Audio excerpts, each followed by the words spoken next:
नमस्कार सभी लोगों को, उत्कर्ष क्लासेस में आप सब लोगों का स्वागत है। तो देखिए, हम आप पृथ्वी की आंतरिक संरचना और पृथ्वी की आंतरिक संरचना के बाद हम जान रहे थे कि किस प्रकार से महाद्वीपों का निर्माण हुआ है और महाद्वीपों के निर्माण के संबंध में बहुत सारे सिद्धांत दिए गए हैं।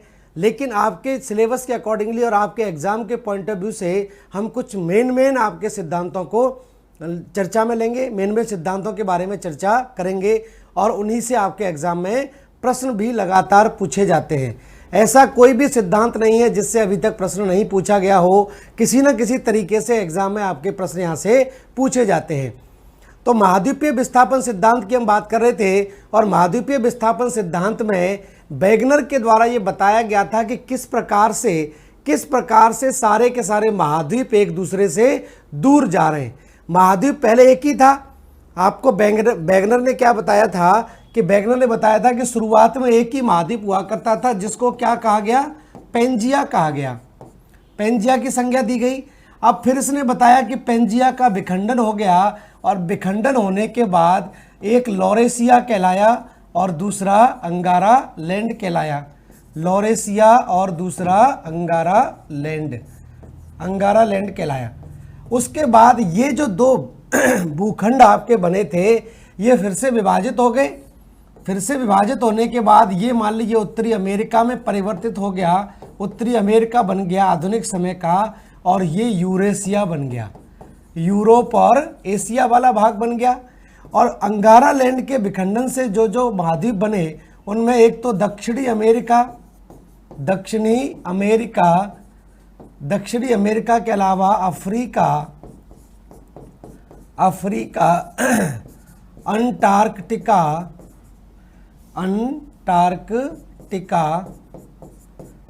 और अंटार्कटिका के बाद आप देखेंगे ऑस्ट्रेलिया के अलावा प्रायद्वीपीय भारत जो है, प्रायद्वीपीय भारत ये भी इसी का भाग है। यहाँ तक हम बात कर चुके थे। तो ये जो भाग हैं आपके, ये वेगनर के द्वारा यही बताया गया था कि पहले पृथ्वी पर एक ही भूखंड हुआ करता था और ये जो भूखंड है टूटता चला गया और चारों तरफ इस तरह के टुकड़े बिखरते चले गए, जिसके कारण ये विभिन्न प्रकार के या आधुनिक समय के महाद्वीपों का निर्माण हुआ है। ये वेगनर का कहना था। अब इससे पूछा गया, सिंपल सी बात है, कोई भी सिद्धांत प्रस्तुत करेगा तो उसको प्रमाण देने पड़ेंगे। अब इससे पूछा गया कि ये कैसे हो रहा है, क्या कारण है कि ये महाद्वीप सारे के सारे एक दूसरे से दूर जा रहे हैं, किस प्रकार से ये दूर जा रहे हैं, कैसे प्रस्तुत करेंगे। हम क्यों माने कि पहले एक ही था, क्योंकि ये संकल्पना तो है, ठीक है ना। तो यहाँ पर जब ये पूछा गया तो फिर इसने इसके संबंध में या इसको सही साबित करने के लिए किसके लिए इसने क्या किया, प्रमाण दिए। तो वही हम आज डिस्कस करेंगे। उसके बाद हम कुछ और सिद्धांतों की चर्चा करेंगे जो बहुत इंटरेस्टिंग भी हैं और बहुत इंपॉर्टेंट भी है, ठीक है। तो यहाँ पर ये तो बात की थी वेगनर के द्वारा ये चर्चा की गई थी। ये बात हम पिछली क्लास में कर चुके हैं। नेक्स्ट हम बात करेंगे अब आज आगे महाद्वीपीय विस्थापन सिद्धांत। महाद्वीपीय हेडिंग डालेंगे सब लोग, महाद्वीपीय विस्थापन सिद्धांत के समर्थन में महाद्वीपीय विस्थापन सिद्धांत के समर्थन में वेगनर द्वारा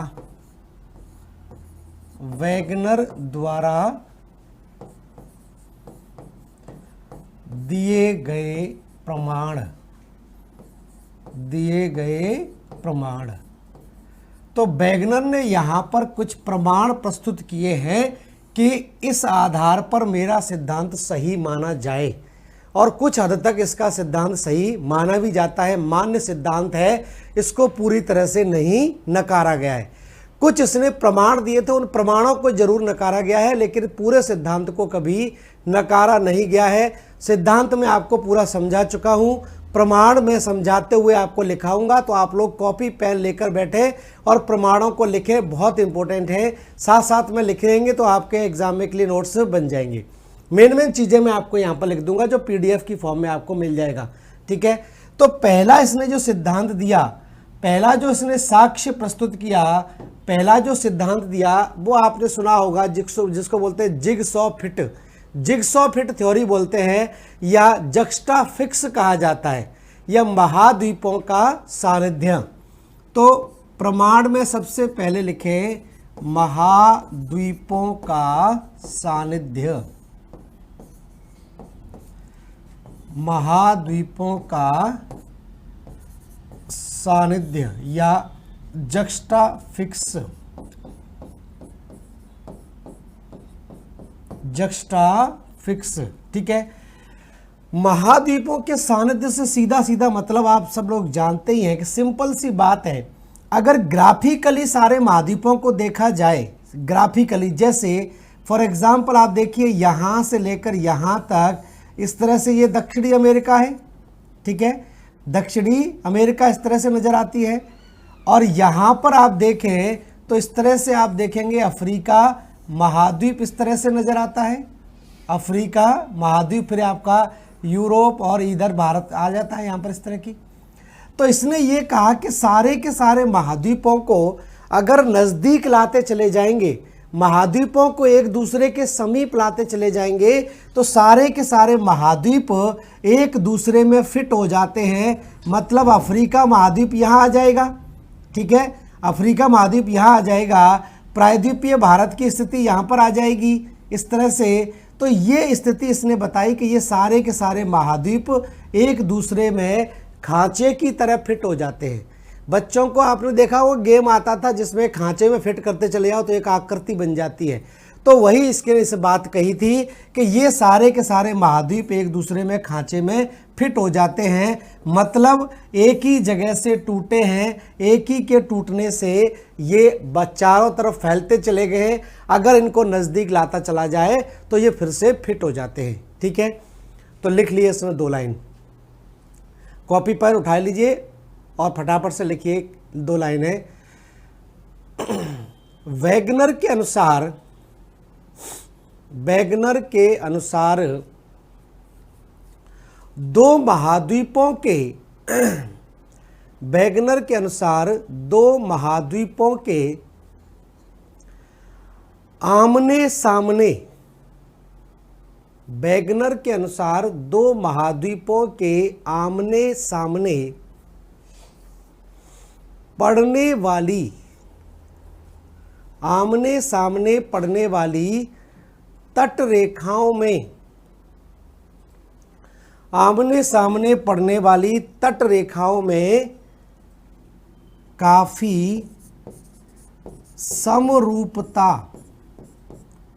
काफी समरूपता पाई जाती है, काफी समरूपता पाई जाती है।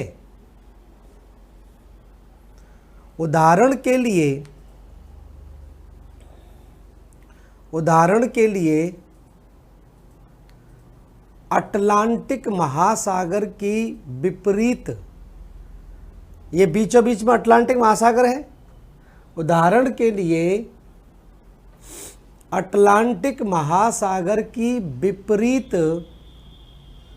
तट रेखाओं, अटलांटिक महासागर की विपरीत तट रेखाओं अर्थात विपरीत तट रेखाओं अर्थात दक्षिणी अमेरिका, अर्थात दक्षिणी अमेरिका, दक्षिणी अमेरिका और अफ्रीका की तट रेखाओं में, अफ्रीका की तट रेखाओं में काफ़ी समरूपता, काफ़ी समरूपता है, काफ़ी समरूपता है और इन्हें एक दूसरे के साथ, और इन्हें एक दूसरे के साथ काफ़ी हद तक और इन्हें एक दूसरे के साथ काफ़ी हद तक जोड़ा जा सकता है, और इन्हें एक दूसरे के साथ काफ़ी हद तक जोड़ा जा सकता है, काफ़ी हद तक एक दूसरे के साथ जोड़ा जा सकता है। ऐसा तभी हो सकता है, ऐसा तभी हो सकता है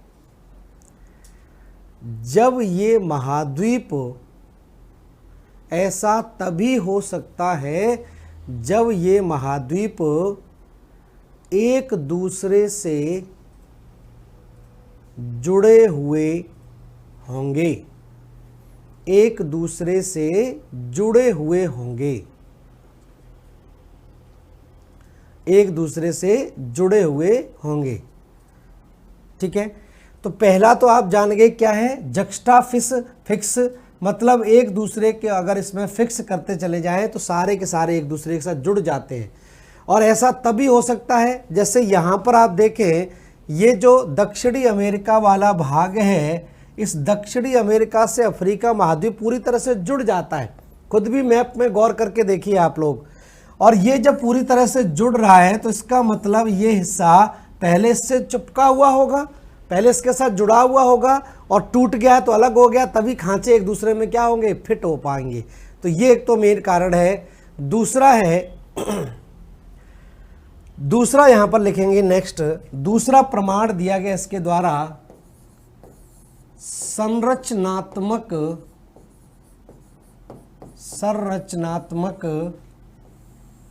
एवं सेल चट्टानों के प्रमाण हैं। सेल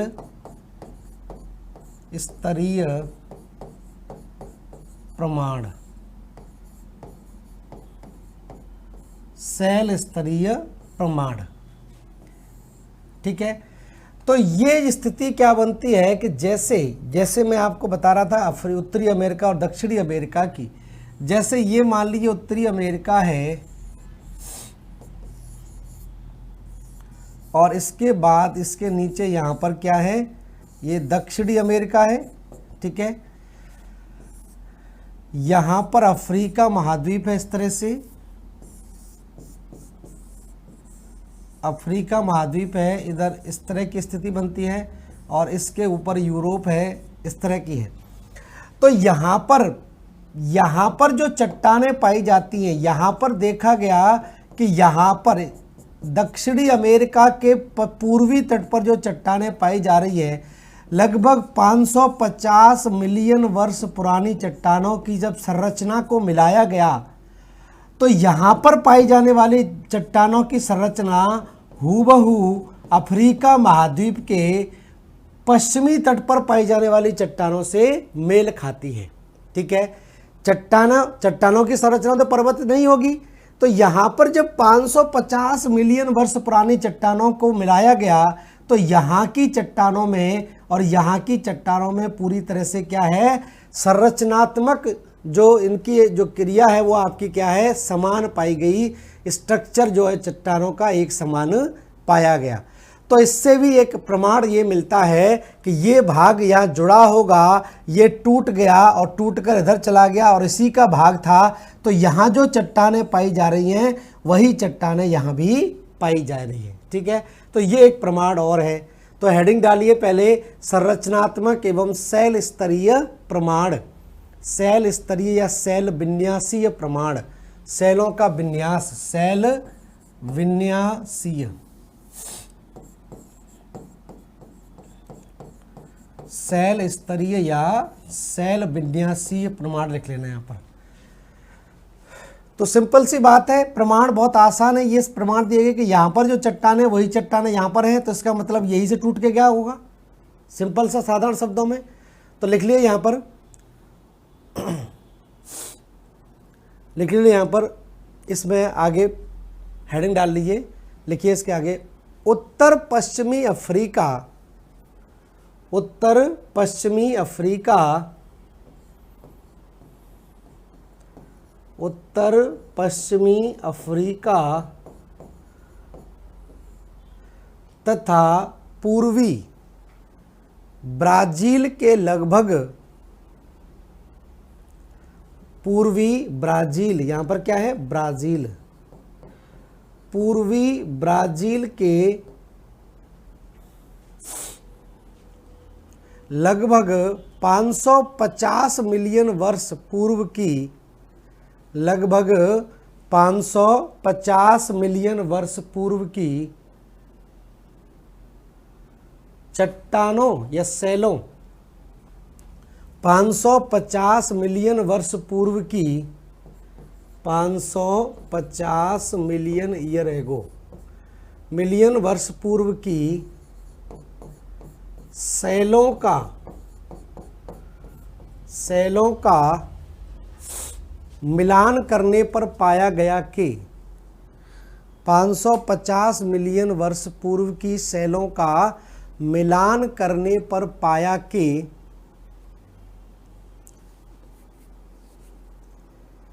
इन चट्टानों का विन्यास, इन सेलों का विन्यास, इन सेलों का विन्यास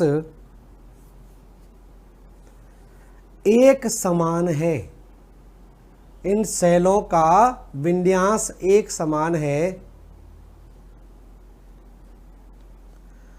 और उनको पृथक करने वाली रेखा, और उनको पृथक करने वाली रेखा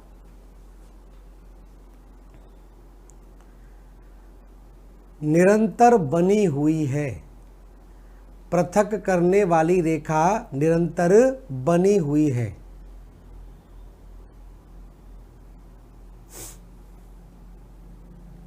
ठीक है, तो ये यहाँ पर है, और भी कई सारे एग्जाम्पल हैं जहाँ पर ये पाए जाते हैं।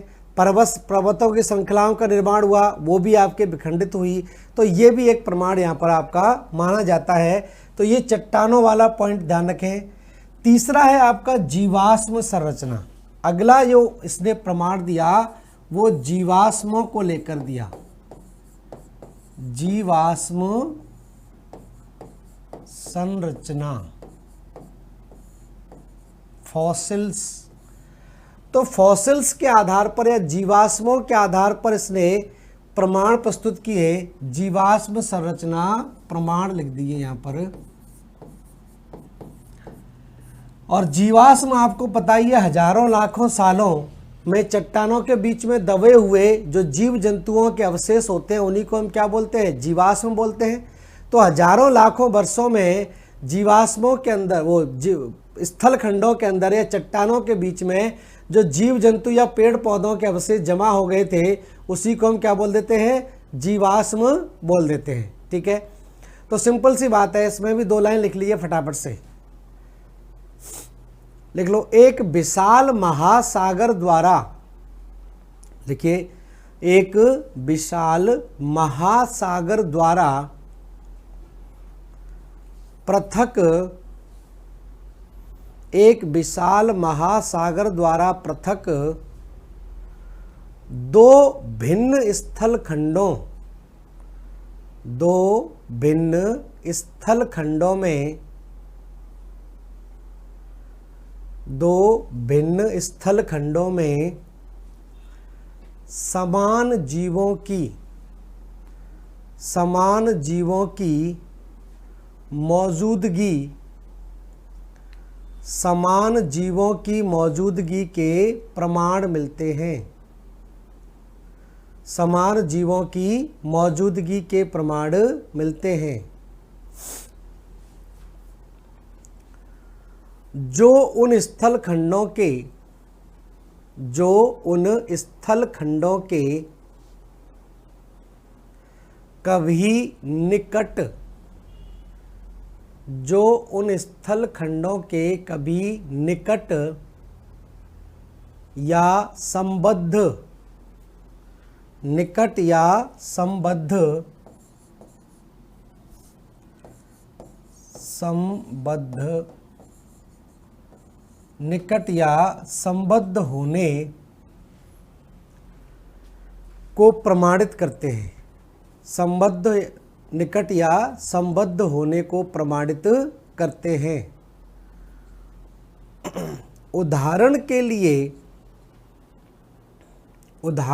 लिए जलीय सरीसृप, उदाहरण के लिए जलीय सरीसृप मेसोसोरस,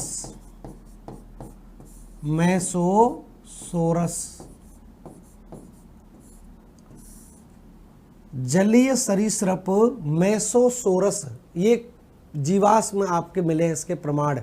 जीव हुआ करता था ये डायनासोर काल में, ठीक है। तो जलीय सरीसृप मेसोसोरस के जीवाश्म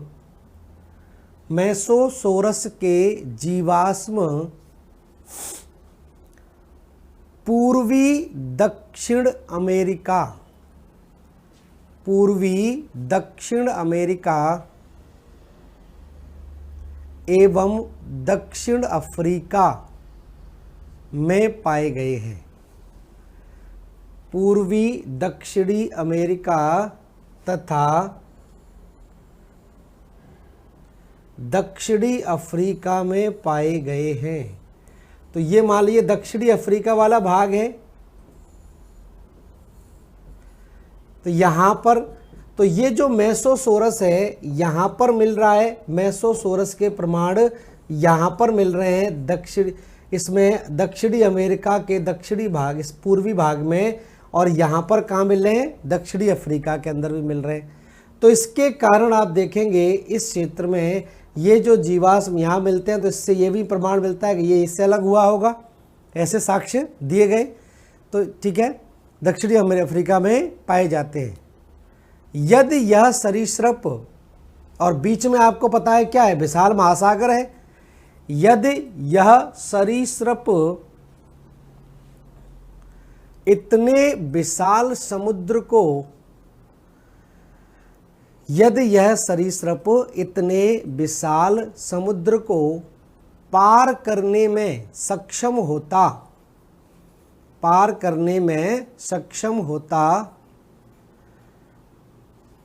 तो यह व्यापक रूप से पाया जाता, परंतु ऐसा नहीं था।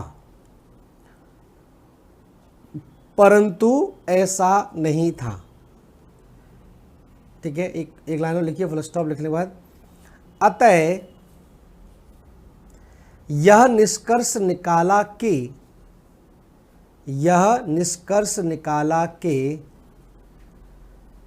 दक्षिणी अमेरिका और अफ्रीका, अतः यह निष्कर्ष निकाला कि दक्षिणी अमेरिका और अफ्रीका एक दूसरे से जुड़े हुए थे।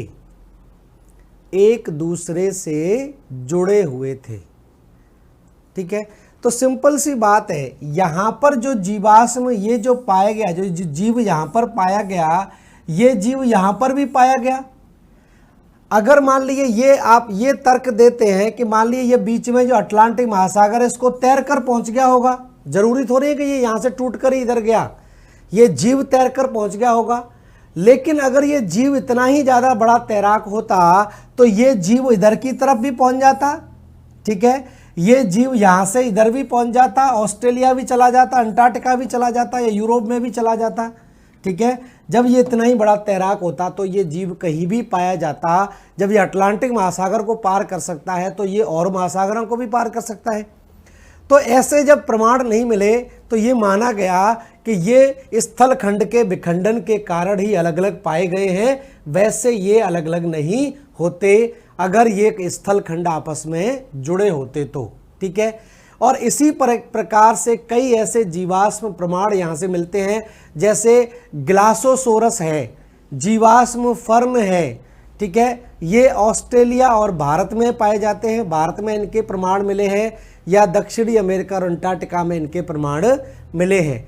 तो ये कुछ प्रमाण आप ध्यान रख सकते हैं, जैसे मेसोसोरस है, ग्लासोसोरस है, ग्लासोसोरस लिख ले, एग्जाम्पल लिख ले कुछ और डैश करके, ग्लासोसोरस जीवाश्म फर्न, जीवाश्म फर्न। तो ये सिंपल से प्रमाण देते हैं, केवल ये प्रमाण अभी वैगनर पेश कर रहा है ये बात सही करने के लिए कि महाद्वीप पहले जुड़े थे, ये अलग अलग हो गए, इसके अलग अलग प्रमाण यहाँ पर दिए जा रहे हैं। ठीक है, तो ये स्थिति यहाँ पर बनती है। तो ध्यान रखें, मेसोसोरस का एग्जाम्पल दे दिया है। ग्लासोसोरस जैसे ऑस्ट्रेलिया में पाया जाता है और इसके प्रमाण प्रायद्वीपीय भारत से मिले हैं। तो ये माना जाता है कि जो भारत का जो प्रायद्वीपीय भारत वाला हिस्सा है वो ऑस्ट्रेलिया के साथ जुड़ा हुआ था। इसी तरह से जीवाश्म फर्न है, जीवाश्म फर्न के प्रमाण जो है आपके कहाँ पर मिलते हैं, जीवाश्म फर्न का प्रमाण आपको उत्तरी अमेरिका में मिलता है, ध्रुवीय क्षेत्र में, तो ये अंटार्कटिका में भी मिलता है। तो ये माना जाता है कि ये पहले अंटार्कटिका के साथ जुड़े हुए होंगे। तो ये स्थिति सिंपल सी बनती है। तो मेसोसोरस ध्यान रखें, याद करने में भी आसानी हो जाएगी। ग्लासोसोरस, जीवाश्म फर्न ये कुछ ऐसे हैं जो अलग अलग स्थल खंडों पर पाए जाते हैं, लेकिन इनके यहाँ मौजूदगी के और कोई तरीके के प्रमाण नहीं है, केवल यही है कि स्थल खंड अलग हुआ होगा तो ये अलग अलग चले गए होंगे, ये स्थिति बनती है। तो ये ध्यान रखें, जीवाश्म संरचना वाले प्रमाण इस तरह से याद रखने हैं। ठीक है, अगला एक और लिख लीजिए, कोयला निक्षेप, कोयला निक्षेप। ठीक है, या कोयला निक्षेपों की भूमध्य रेखीय अवस्थिति। नेक्स्ट प्रमाण लिख लीजिए आगे, कोयला निक्षेपों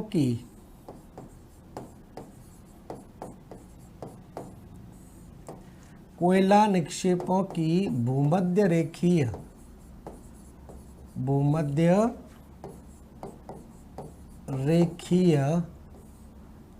अवस्थिति।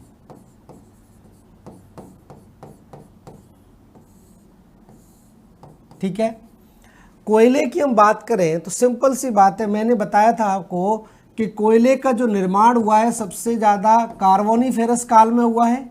और कोयला किससे बनता है, हार्डवुड से बनता है, हार्डवुड, मजबूत तने वाली लकड़ी से बनता है, मजबूत तने वाली लकड़ी से बनता है, मजबूत तने वाली लकड़ी से बनता है कोयला।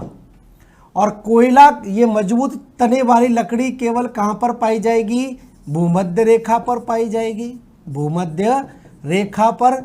क्यों भूमध्य रेखा पर ही पाई जाएगी, क्योंकि भूमध्य रेखा के आसपास आप देखेंगे इसी क्षेत्र में सबसे ज़्यादा तापमान और वर्षा पाई जाती है। कर्क रेखा और मकर रेखा के बीच में ये जलवायु कैसी होती है, उष्ण कटिबंधीय होती है, उष्ण कटिबंधीय। उष्ण कटिबंधीय होने का मतलब है तापमान और आर्द्रता, ताप तथा आर्द्रता हमेशा क्या रहती है, उच्च रहती है। ठीक है, अब किसी भी पेड़ पौधों को विकसित होने के लिए क्या चाहिए, सूर्य का प्रकाश चाहिए और नमी चाहिए। तो ये दोनों चीज़ें यहाँ पर ज़्यादा मिलती हैं और साल भर ज़्यादा मिलती हैं, और तापमान और आर्द्रता ज़्यादा मिलेगी तो फोटोसिंथेसिस ज़्यादा होगी, प्रकाश संश्लेषण की क्रिया ज़्यादा करेंगे, और प्रकाश संश्लेषण की क्रिया ज़्यादा करेंगे तो खाना ज़्यादा बनाएंगे, और खाना ज़्यादा बनाएंगे तो ये लकड़ी कैसी हो जाएगी, मजबूत लकड़ी हो जाएगी।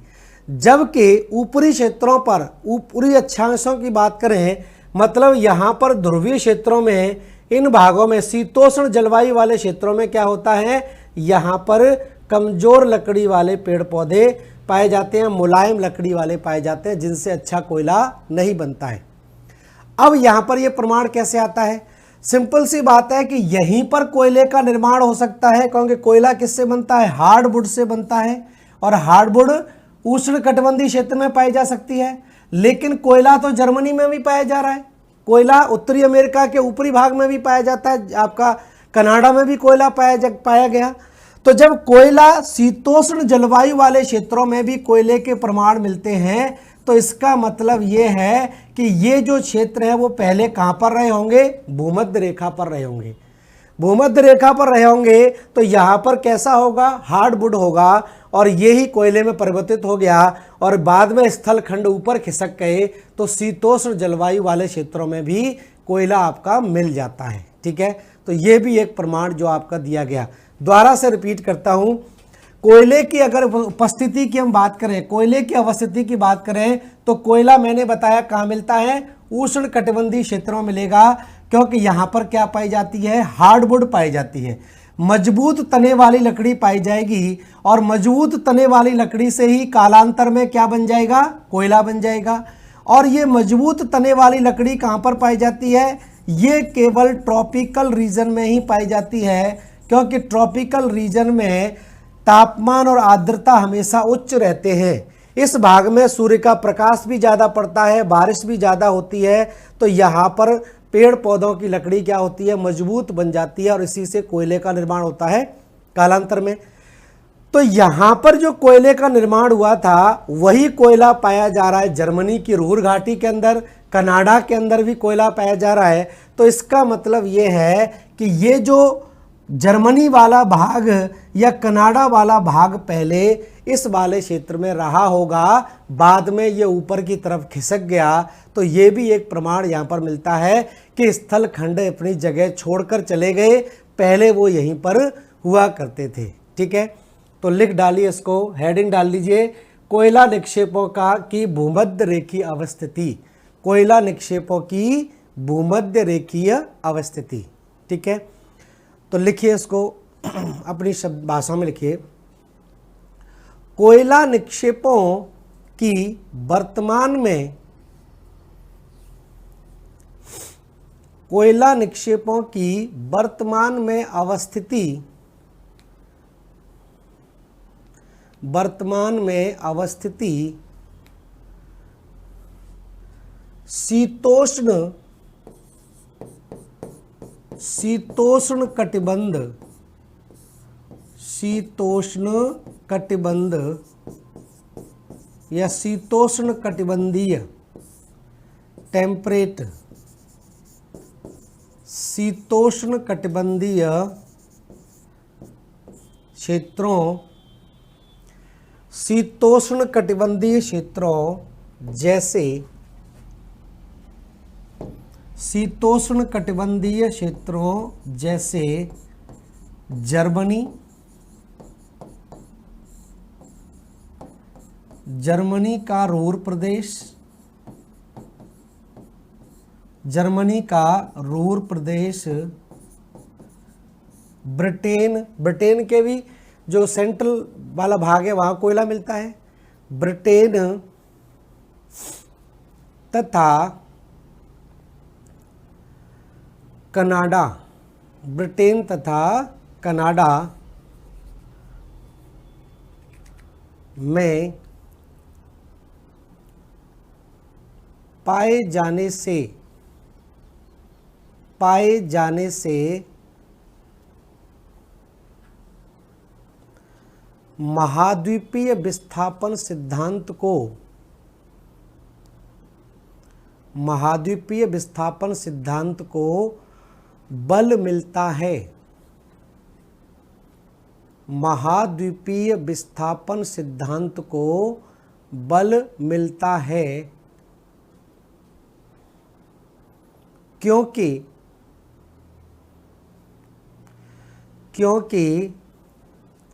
कोयले का निर्माण कार्बोनिफेरस कालखंड में, कोयले का निर्माण कार्बोनिफेरस कालखंड में, कार्बोनिफेरस कालखंड में उष्ण कटिबंधीय, कार्बोनिफेरस कालखंड में उष्ण कटिबंधीय क्षेत्रों में ही हुआ है, उष्ण कटिबंधीय क्षेत्रों में ही हुआ है। अर्थात महाद्वीप विस्थापित हुए होंगे, अर्थात महाद्वीप विस्थापित हुए होंगे, महाद्वीप विस्थापित हुए होंगे। ठीक है। तो ये आपका ध्यान रखें, कोयला निक्षेपों के आधार पर इसने प्रस्तुत करने की कोशिश की। और एक और लिख लीजिए जलवायु के प्रमाण। अगला लिख लीजिए जल वायुविक प्रमाण, या पूरा जलवायु लिखिए, पूरा जलवायुविक, पूरा जलवायुविक प्रमाण।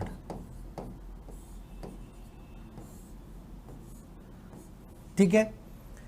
पूरा जलवायु प्रमाणों से सीधा मतलब है कि जलवायु कटिबंधों में परिवर्तन, जलवायु कटिबंधों में परिवर्तन हुआ होगा, क्योंकि इसके भी प्रमाण देखने को मिलते हैं, इसके भी प्रमाण देखने को मिलते हैं। ठीक है।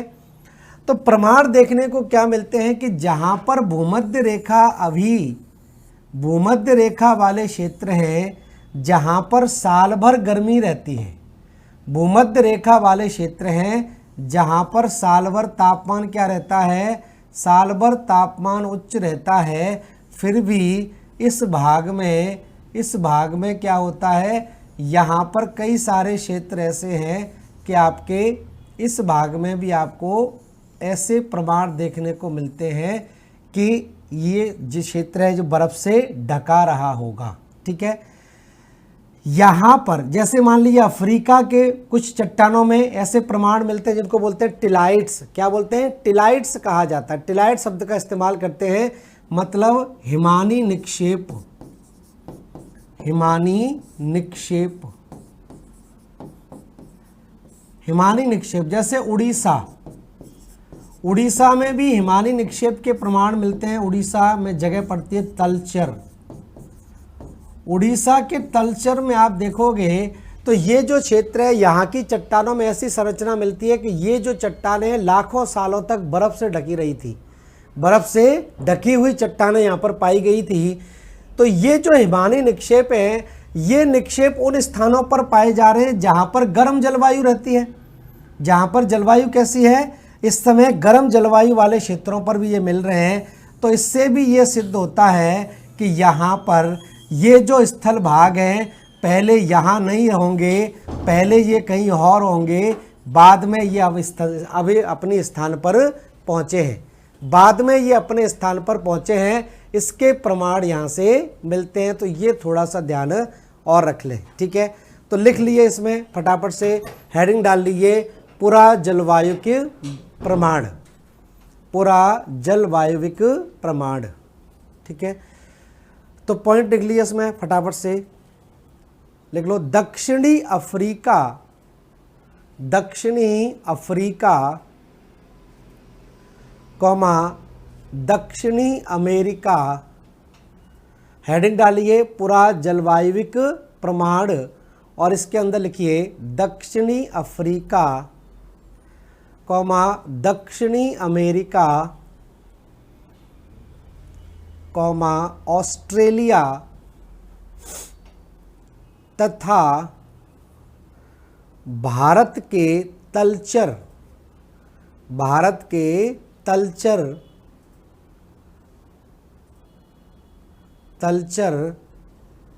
के उष्णकटिबंधीय प्रदेशों में, तलचर के इस उष्णकटिबंधीय प्रदेशों में, उष्णकटिबंधीय प्रदेशों में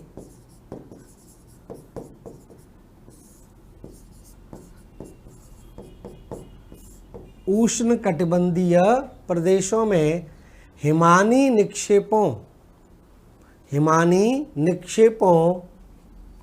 या इंग्लिश में टेक्निकल टर्म है टिलाइट्स, हिमानी निक्षेपों या टिलाइट्स, हिमानी निक्षेपों के प्रमाण मिलते हैं,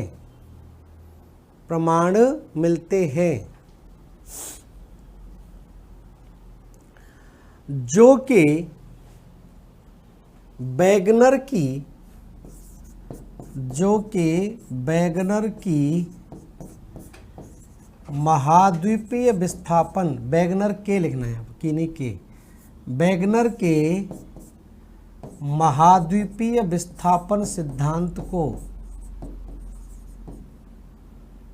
महाद्वीपीय विस्थापन, जो कि वैगनर के महाद्वीपीय विस्थापन सिद्धांत को मजबूती प्रदान करते हैं, मजबूती प्रदान करते हैं,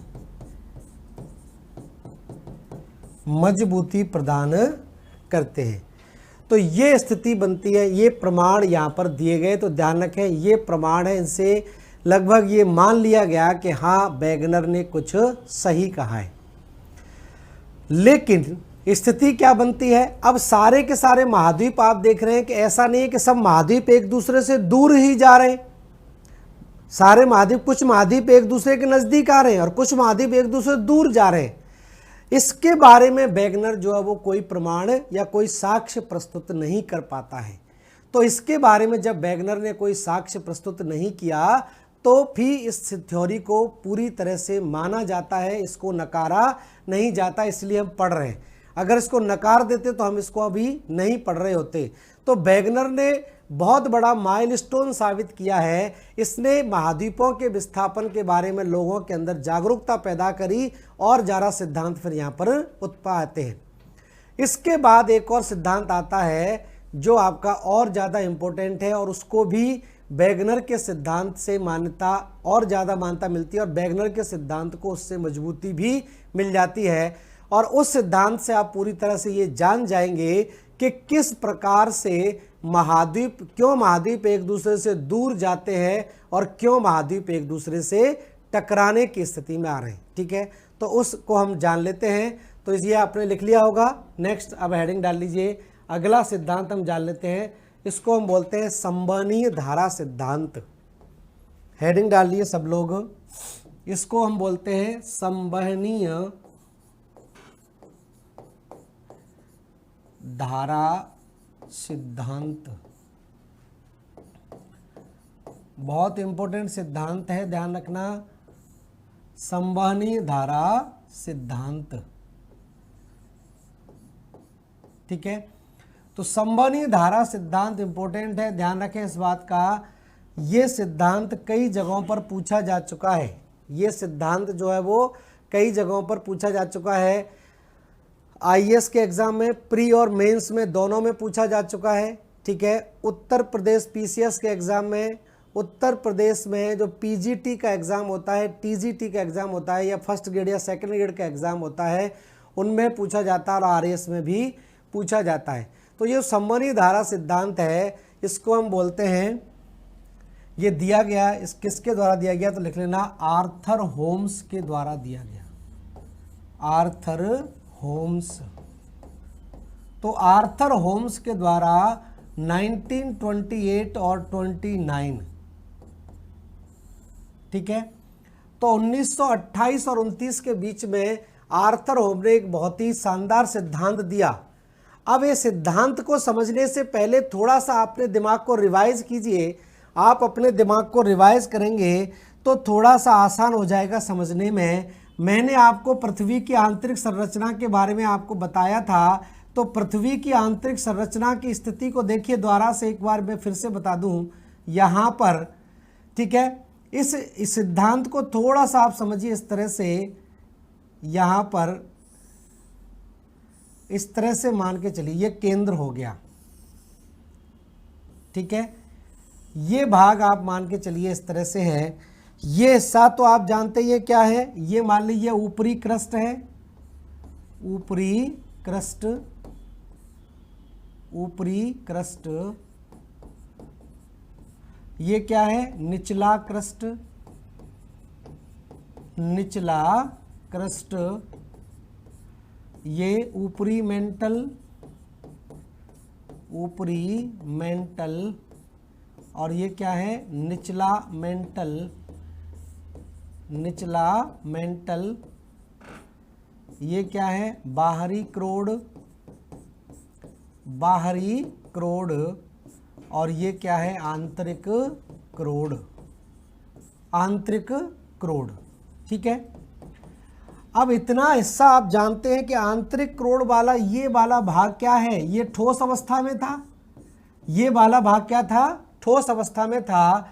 और यहाँ पर जो निचला मेंटल है ये कैसा था, ये द्रव अवस्था में था। ये वाला भाग किसमें था, द्रव अवस्था में था। और ये भाग किसमें था, ये अर्ध ठोस अवस्था में था, प्लास्टिक फॉर्म में था। दुर्बल मंडल कहा गया था, एस्थीनोस्फीयर हमने कहा था, इसी को कहा था एस्थीनोस्फीयर।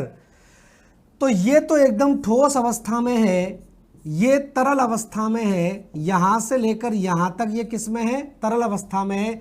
और ये अर्ध ठोस है और ऊपर पूरी तरह से क्या है, फिर से ठोस पदार्थ है, ठोस चट्टानें पाई जाती है। ठीक है, अब संवहनी धारा, अब इस सिद्धांत को देखें तो इस भाग में आप देखेंगे यहां पर क्या होता रहता है कि ये जो तरल वाला पदार्थ है, यहां पर आपको पता है कि पृथ्वी के आंतरिक भाग में क्या होती है, इस क्षेत्र में आप देखेंगे रेडियोधर्मी क्रिया होती रहती है।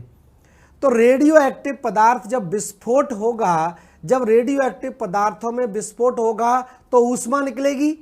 ऊष्मा क्या करेगी, तरंग का रूप धारण कर लेगी। ऊष्मा क्या करती है, जब ऊष्मा निकलेगी तो जाहिर सी बात है कोई भी पदार्थ जब बहुत ज़्यादा गर्म होगा तो एक स्थिति के बाद वो ऊष्मा को रिलीज करेगा, ऊष्मा तरंग का रूप ले लेगी। तो वो तरंग कहाँ जाएगी, ऊपर की सतह पर ही जाएगी। तो ये जो तरल क्षेत्र है, यहाँ से मैग्मा तरंग के रूप में ऊपर उठता है, मैग्मा तरंग के रूप में ऊपर उठता है और ऊपर टकराने के बाद, इस अर्ध ठोस पदार्थ से टकराने के बाद वापस नीचे की तरफ आता है। इसी को कहा गया है संवहनीय धारा सिद्धांत। संवहनीय धारा सिद्धांत इसी को कहा गया है। तो इसी को हम बोलते हैं क्या, संवहनीय धारा सिद्धांत। अब देखिए ये सिद्धांत क्या होता है, इतना क्लियर हो गया। अब इधर आ जाते हैं हम बोर्ड की तरफ। ठीक है, तो देखिए मैं इसको संवहनीय धारा सिद्धांत को नेक्स्ट पेज पर समझाता हूँ। इसमें कुछ शब्दों का इस्तेमाल होगा, जैसे ये शब्द इंग्लिश में ही है, हिंदी में इनका कोई अस्तित्व नहीं है। एक कहलाता है हॉट प्लूम्स, पूछा जाता है हॉट प्लूम्स क्या होता है। एक कहलाता है कोल्ड प्लूम्स, कोल्ड प्लूम्स यहाँ पर हम बात करेंगे। और एक होता है लेटरल प्लूम्स, लेटरल प्लूम्स। तो ये टेक्निकल टर्म है, आपको इनको इसी तरह याद रखना पड़ेगा, चाहे हिंदी में लिखिए चाहे इंग्लिश में, इसी तरह से हम इसको लिखेंगे। तो ये हॉट प्लूम्स या गर्म प्लूम कहलाएगा, गर्म प्लूम कहलाएगा। ये ठंडा प्लूम कहलाएगा, ठंडा प्लूम। और इसको आप लेटरल प्लूम ही लिखें, लेटरल प्लूम। ठीक है, अब देखिए इस थ्योरी को समझते हैं। नेक्स्ट पेज में लेता हूं क्योंकि इसको थोड़ा सा डिटेल में हम बात करेंगे। अब बोर्ड पर ध्यान दीजिए सब लोग। ठीक है, यहां पर सब लोग सामने देखें, ये मान लीजिए पृथ्वी है।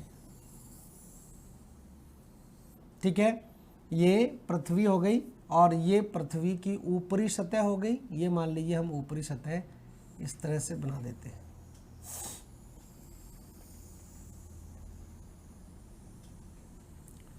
और ये अंतरतम भाग है, ये पृथ्वी का अंतरतम भाग है जो पूरी तरह से क्या है, सॉलिड है, ठोस है। ये पूरी तरह से ठोस पदार्थों से बना हुआ है, नीफे है, निकेल और फेरस से निर्मित है। अब जब इस भाग में रेडियोधर्मी क्रियाएं होती हैं, रेडियोधर्मी क्रियाएं होती हैं, तो यहाँ से जो तरल और तप्त मैग्मा है वो संवहनी धाराओं का रूप ले लेता है। मैग्मा का क्या होता है, ऊर्ध्वाधर संचरण होता है। जब मैग्मा का ऊर्ध्वाधर संरक्षण मतलब नीचे से ऊपर की तरफ संचरण होगा तो इसी को हम क्या बोलते हैं, हॉट प्लूम बोलते हैं। क्योंकि यहाँ का तापमान लगभग कितना है, 3000 डिग्री सेल्सियस है। तो हमेशा अधिक तापमान से कम तापमान की तरफ भी संचरण होगा और कम तापमान से फिर वापस। तो देखिए यहाँ पर जैसे रेडियोधर्मी क्रियाएं होती हैं तो यहाँ से चारों तरफ निकलती है, ऐसा नहीं कि एक ही तरफ में दिखा रहा हूँ। यहाँ से इस तरह से ये गर्म संवहनीय तरंगें ऊपर की तरफ उठती हैं, ऊपर की तरफ उठेगी, तापमान कम होता चला जाएगा और इस चट्टान से, इस एस्थीनोस्फीयर से टकराने के बाद ये क्या होगी, इस तरह की गति करेगी, इस तरह की गति करेगी। भाई सिंपल सी बात है, ऊपर क्या है, कठोर चट्टान है, ठोस चट्टानों से निर्मित है, और ऊपर जाते जाते इसका तापमान भी कम हो गया, तो ये क्या होगी, दोनों तरफ से क्या होगी, मुड़ जाती है। क्या मुड़ जाती है इस तरह से, ठीक है। सेम स्थिति यहां तक मैं एक कलर अलग अलग दिखाता हूं आपको। यहां से यहां तक हम ले लेते हैं रेड कलर,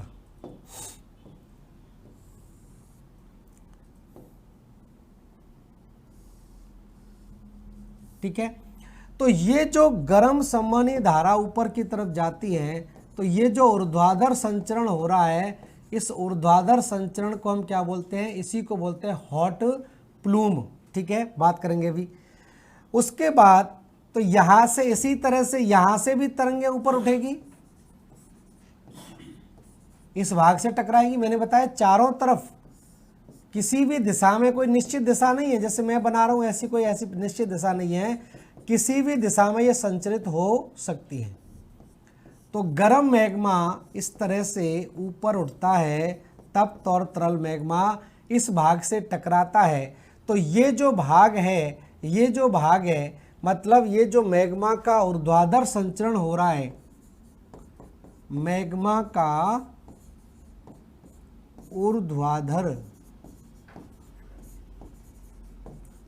ऊर्ध्वाधर संचरण, ये जो मैग्मा का ऊर्ध्वाधर संचरण है, इसी को बोलते हैं हॉट प्लूम, क्योंकि ये कैसा होगा, गर्म होगा, हॉट प्लूम कहलाएगा, ठीक है। अब यहां से ये जो मैग्मा है ये संचरित होगा, और संचरित होने के बाद ये इधर जाएगा, इधर की तरफ गतिमान होगा, और ये इधर की तरफ गतिमान होगा, ठीक है। अब ये दोनों तरफ से कम तापमान वाला मैग्मा, ये भी इधर से भी इधर जाएगा और इधर से इधर जाएगा, तो ये वापस कहाँ आएगा, नीचे की तरफ आएगा। इसको मैं दूसरे कलर से बनाता हूँ, ठीक है।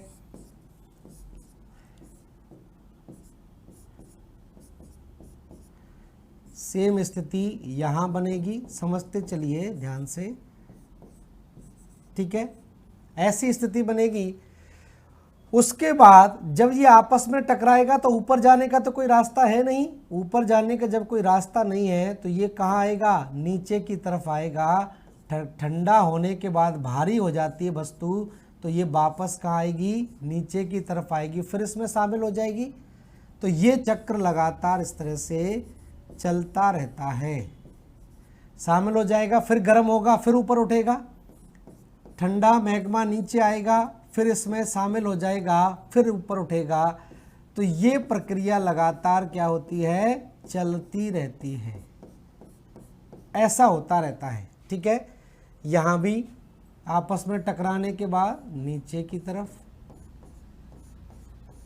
और फिर से ये इसके साथ। तो ये आप देख रहे हैं ये क्या बन रही है, अलग अलग कोशिकाओं का निर्माण हो जा रहा है, सेल बन गई। तो ये जो भाग है, ध्यान दें, ये जो ऊर्ध्वाधर संचरण है, इसको हम क्या बोलेंगे, इसको बोलेंगे हॉट प्लूम, हॉट प्लूम कहा जाएगा। और ये जो स्थल मंडल के समानांतर संचरण हो रहा है, ये वाला जो संचरण है, इसको क्या बोलते हैं, लेटरल प्लूम बोलते हैं, लेटरल प्लूम कहा जाता है, ठीक है। और ये जो नीचे की तरफ संचरण हो रहा है, ये ठंडा मैग्मा नीचे आ रहा है, और जब ठंडा मैग्मा नीचे आएगा तो जाहिर सी बात है ये क्या कहलाएगा, कोल्ड प्लूम कहलाएगा, कोल्ड प्लूम कहलाएगा। सिंपल पूछा जाता है कि मैग्मा का ऊर्ध्वाधर संचरण क्या कहलाता है, ऑप्शन दे देंगे, ए हॉट प्लूम, बी आपका कोल्ड प्लूम, सी लेटरल प्लूम, या डी कोई और ऑप्शन आपका दे देंगे। तो ध्यान रखना, मैग्मा का जो अंतरतम भाग है, इससे ऊपर की तरफ गर्म मैग्मा है, नीचे रेडियो एक्टिव क्रिया होगी, तापमान बढ़ेगा, मैग्मा का संचरण ऊपर होगा, ठंडा होगा, लेटरल गति करेगा, और नीचे की तरफ फिर से आएगा। तो ये स्थिति यहाँ पर बनेगी, ठीक है, ये स्थिति इस तरह से बनती है। अब आप देखिए यहाँ पर, ये तो आप जान गए हॉट प्लूम, लेटरल प्लूम और कोल्ड प्लूम क्या होता है। अब आगे की स्थिति और समझिए। अब लगातार अब आप देखिए लगातार जब मैग्मा इस भाग से टकराता रहेगा तो धीरे धीरे करके इन चट्टानों में क्या होगा भाई, जब टकराने के बाद इधर जाएगा। अब कोई भी चीज़ टकराती है, अलग अलग हो जाती है, टकराती है और निरंतर ये क्रिया चलती रहेगी तो ऊपर जो स्थल मंडल का भाग है उसमें भी क्या होगा, एक दूसरे से दूर जाना शुरू कर देंगे और एक दूसरे से दूर जाने को हम क्या बोलते हैं, अपसारी क्रिया बोलते हैं, अपसारी बल। तो यहाँ पर कौन सा बल काम करेगा, यहाँ पर अपसारी बल काम करेगा। तो यहाँ पर ये इधर की तरफ गति करने लगेगा पदार्थ और ये इधर की तरफ गति करने लगेगा। तो यहाँ पर ये जो चट्टानें पाई जाएंगी, इन चट्टानों में क्या बल काम करेगा, अपसारी बल काम करेगा, अपसारी बल। ठीक है, सिंपल सी है। तो इन जगहों पर जहाँ जहाँ पर ये आपका अलग अलग दो भागों में विभाजित हो रहा है तो इन भागों को समझते हुए चलिए, यहाँ पर क्या काम करेगा, अपसारी बल काम करेगा, अपसारी बल। यहाँ भी क्या काम करेगा, अपसारी बल काम करेगा, यहाँ भी अपसारी बल काम करेगा, यहाँ भी क्या करेगा। तो जहाँ जहाँ पर मैग्मा का इस तरह से संचरण होगा वहाँ पर प्लेटें, या ये कहें कि ये जो टेक्टोनिक प्लेटें हैं ये एक दूसरे से क्या होगी, विपरीत दिशा में गति करेगी। इसी को हम क्या बोल देते हैं, अपसारी गति बोल देते हैं। प्लेटें एक दूसरे से विपरीत दिशा में गति करेगी। ठीक है, क्लियर है। मैग्मा टकरा रहा है, इधर जाएगा इधर जाएगा, तो इस हिस्से में क्या शुरू हो जाएगा, अपसरण शुरू हो जाएगा। ठीक, अपसरण बल काम कर रहा है। अब जब ये जो दो जगह यहाँ पर ये आपस में क्या हो रही है, टकरा रही हैं, यहाँ पर मैग्मा जब आपस में दोनों तरफ से टकराएगा, इधर से, और जब दोनों तरफ से ये मैग्मा आपस में टकराएगा तो सिंपल सी बात है, यहाँ पर प्लेटों में कौन सा बल काम करने लगेगा, यहाँ पर प्लेटों में अभिसरण बल काम करने लगेगा। यहाँ पर प्लेटों में कौन सा बल काम करेगा, अभिसरण बल काम करने लगेगा। तो सिंपल सा कॉन्सेप्ट आप समझिए, आगे जाके प्लेट टेक्टोनिक थ्योरी हम पढ़ेंगे तो उसमें आपकी प्लेटें एक दूसरे से विपरीत दिशा में और एक दूसरे के नज़दीक आती हैं, एक दूसरे से टकराती हैं। उसका कारण क्या है, यही कारण है ये जो प्लेट जो आपका मैग्मा का यहाँ पर अभिसरण या अपसरण हो रहा है। तो ये स्थिति समझ पा रहे होंगे मेरे ख्याल से आसानी से, इतना मुश्किल काम नहीं है। तो यहाँ पर जब मैग्मा एक दूसरे के से इस तरह से करेगा तो यहाँ कौन सा बल काम करेगा, यहाँ पर अपसरण बल काम करेगा। ठीक है, तो ये स्थिति यहाँ पर बनती है। तो यहाँ पर कौन सा बल, अभिसरण, अभिसरण मतलब कन्वर्जेंस फोर्स, और यहाँ पर डाइवर्जेंट फोर्स क्या करेगा। तो यहाँ अभिसरण हो रहा है, यहाँ अभिसरण होगा, ठीक है, यहाँ भी अभिसरण होगा। अभिसरण मतलब कन्वर्जेंस फोर्स, कन्वर्जेंस फोर्स, ठीक है। और यहाँ भी क्या होगा, अभिसरण होगा, यहाँ भी अभिसरण हो रहा है, अभिसरण बल काम करेगा, यहाँ भी अभिसरण बल काम करेगा, यहाँ भी अभिसरण बल। जबकि जहाँ पर मैग्मा ऊपर टकरा है, मतलब जहाँ हॉट प्लूम्स बनेंगे, अब समझिए, जहाँ पर कोल्ड प्लूम्स है वहाँ पर कौन सा बल काम कर रहा है, अभिसरण बल, और जहाँ पर हॉट प्लूम्स है वहाँ पर कौन सा बल काम कर रहा है, वहाँ पर अपसरण बल काम कर रहा है, अपसरण बल काम कर रहा है। ठीक है, यहाँ पर भी क्या करेगा, अपसरण बल काम करेगा, अपसरण बल। ठीक है, तो ये स्थिति आप समझ पा रहे होंगे, ये दिया गया आर्थर होम्स के द्वारा, जो बहुत ही बेहतरीन तरीके से इस बात की पुष्टि करता है कि क्यों प्लेटें एक दूसरे से दूर जा रही हैं, क्यों प्लेटें एक दूसरे से टकराने की कोशिश कर रही हैं, क्यों प्लेटें एक दूसरे से टकरा रही हैं। ठीक है, तो ये आपका इस तरह से ये मैंने समझा दिया। आज समय आपका कंप्लीट हो गया है। नेक्स्ट क्लास में मैं आपसे बात करूंगा, इसके बारे में लिखवाऊंगा नेक्स्ट क्लास में। अभी इसको ठीक ढंग से समझ लीजिए, मैं नेक्स्ट क्लास में इसको एक बार और रिवाइज आपको करा दूंगा। ठीक है, तो धन्यवाद सभी लोगों के जुड़ने के लिए। सिद्धांत है, बहुत ही इंटरेस्टिंग सिद्धांत है, एक बार समझ में आ जाएंगे तो आप हमेशा के लिए इनको याद रख सकते हैं। तो थैंक यू सब लोगों को जुड़ने के लिए। नमस्कार।